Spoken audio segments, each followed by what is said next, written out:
जीव विज्ञान की विभिन्न शाखाएं, various branches of biology.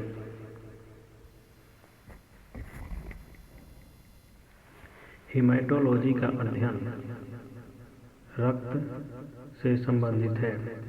Morphology क्या है? जीव विज्ञान की आकृति, उसकी संरचना एवं विशिष्ट संरचनात्मक गुणों का अध्ययन किया जाता है। निम्नलिखित में से किसमें मनुष्य का अध्ययन होता है? एंथ्रोपोलॉजी में मनुष्य का अध्ययन किया जाता है। जंतु विज्ञान की किस शाखा का मानव जाति के समाजशास्त्र के अध्ययन से गहरा संबंध है? एंथ्रोपोलॉजी। निषेचन, विकास, विभाजन और विभिन्नता के अध्ययन को किस नाम से जाना जाता है? भ्रूण विज्ञान के नाम से जाना जाता है। पौधों में बीमारियों का अध्ययन और वह तरीका जिससे पौधे विरोध करते हैं या संक्रमण से सामना करते हैं कहलाता है फाइटोपैथोलॉजी। जीवित जीवों पर मृदा के प्रभाव का अध्ययन मृदा विज्ञान किस शाखा के अंतर्गत किया जाता है? यह एडाफोलॉजी के अंतर्गत किया जाता है। निम्नलिखित में से शरीर विज्ञान एवं चिकित्सा की वह कौन सी शाखा है जो पुरुष के विशिष्ट रंगों, रोगों एवं स्थितियों से संबंधित है? एंड्रोलॉजी। निम्नलिखित में से चिकित्सा विज्ञान की कौन सी प्रशाखा यकृत के उपचार और अध्ययन से संबंधित है? हेपेटोलॉजी।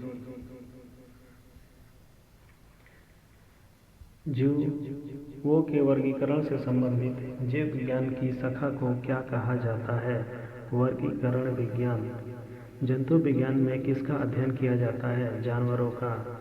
विभिन्न विज्ञान की एक शाखा जो जीवन या पृथ्वी से परे मौजूद जीवन की संभावनाओं से संबंधित, उसको क्या कहा जाता है? X biology.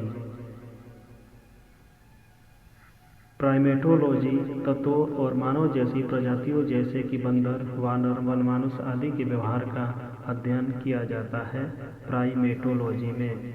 निम्नलिखित में से कौन सा मकड़ियों का अध्ययन किया जाता है? आर्कनोलॉजी में किया जाता है। सौरोलॉजी में किसका अध्ययन किया जाता है? इसमें छिपकली का अध्ययन किया जाता है। एथनोग्राफी। एथनोग्राफी निम्नलिखित दस्तावेज है जो एक मानव विज्ञानी संस्कृति का चित्रण दर्शाते अनुसंधान से तैयार करता है। पक्षियों के अध्ययन को ऑर्निथोलॉजी कहा जाता है।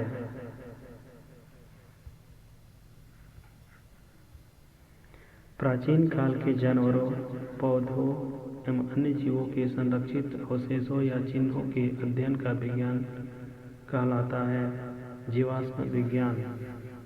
पादप विज्ञान में किसका अध्ययन किया जाता है? पौधों का।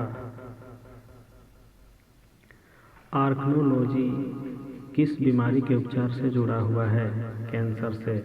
कवक विज्ञान क्या है? कवक विज्ञान कुकुरमुत्ता के अध्ययन को कहा जाता है। माइकोलॉजी में किसका अध्ययन किया जाता है? माइकोलॉजी में कवक का अध्ययन किया जाता है। ओनेरियोलॉजी में किसका अध्ययन किया जाता है? ओनेरियोलॉजी में सपने का अध्ययन किया जाता है। सेरीकल्चर रेशम के कीड़ों का पालन किया जाता है। टैक्सिकोलॉजी में किसका अध्ययन किया जाता है? इसमें जहर का अध्ययन होता है। टैक्सोनोमी मूल रूप से जैव विविधता से संबंधित है। जीवाश्मों के अध्ययन को क्या कहा जाता है? जीवाश्म विज्ञान। बायोसिस्टमैटिक्स का उद्देश्य क्या है? अध्ययन के सभी क्षेत्रों से विभिन्न की समग्रता पर उनके विकासवादी इतिहास और उनके फाइनोलॉजी की स्थापना के आधार पर जीवों का वर्गीकरण किया जाता है। विभिन्न प्रकार के ऊतकों के अध्ययन को क्या कहा जाता है? ऊतक विज्ञान। जानवरों के उनके पर्यावरण के साथ संबंधों को अध्ययन को क्या कहा जाता है? इकोलॉजी। शैवालों के अध्ययन से जुड़ी वनस्पति शाखा का नाम क्या है? हाइकोलॉजी। एपीकल्चर किससे संबंधित है? एपीकल्चर मधुमक्खी से संबंधित है। रेशम के कीड़े का पालन क्या कहलाता है? सेरीकल्चर कहलाता है। एंटोमोलॉजी में किसका अध्ययन किया जाता है? कीटों का अध्ययन किया जाता है। परिस्थिति विज्ञान इकोलॉजी में किससे संबंधित है? यह शरीर संरचना और वातावरण से संबंधित